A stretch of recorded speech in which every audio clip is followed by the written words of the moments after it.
Le député bourgmestre d'Étampouines, Daniel Sénessal, organisait pour la 5e année consécutive les rencontres agricoles. Au menu de cette édition, les enjeux de la future politique agricole commune. À quelle sauce serons-nous mangés? De quoi l'avenir sera-t-il fait? Des questions auxquelles Marc Tarabella, député européen, Yves Sommeville de la Fédération wallonne des agriculteurs et Xavier Deloire de la FUDGEA ont tenté de répondre. On sent bien qu'une politique agricole commune, ce n'est pas une politique environnementale, mais elle envisage différents aspects transposables dans chacune des régions d'Europe, que ce soit la Wallonie et plus particulièrement en Wallonie-Picarde. Les agriculteurs s'inquiètent à juste titre, par exemple, du devenir des quotas laitiers ou de la manière avec laquelle les cultures seront envisagées dans les décennies qui viennent. L'agriculture doit être durable, c'est-à-dire qu'elle doit avoir un équilibre entre l'économique, le social, l'environnemental.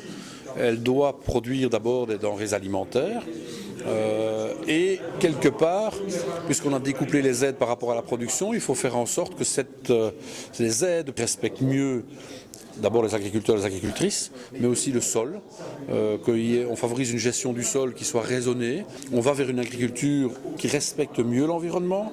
Et je pense qu'on ne peut pas faire marche arrière, parce qu'il y a les défis climatiques qui sont là, et l'agriculture peut contribuer utilement à lutter contre les effets du réchauffement climatique.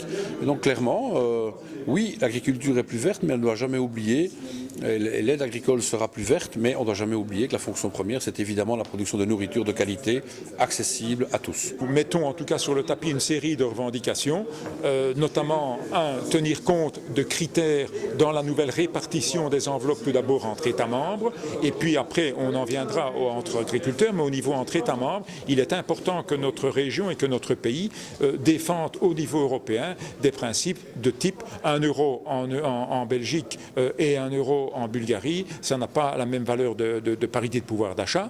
Un autre exemple, c'est le prix du foncier qui n'est pas le même en région wallonne, qui n'est pas le même en Bulgarie ou en Roumanie.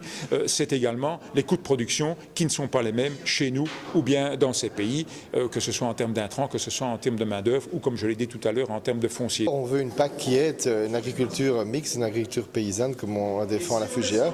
Donc une agriculture qui va permettre que ces gens puissent subsister et surtout tirer un revenu. Aujourd'hui, ce n'est pas du tout garanti. Les revenus sont très bas dans le milieu agricole. Ils peuvent monter aujourd'hui pour les céréaliers, mais demain, ils peuvent baisser de la même façon. Donc ce qui est très important pour nous aujourd'hui, c'est de donner un cadre et une régulation de la production qui permet, que ce soit aux éleveurs et aux céréaliers, aux différentes grandes cultures, de pouvoir garantir un revenu stable et équitable et juste dans le temps.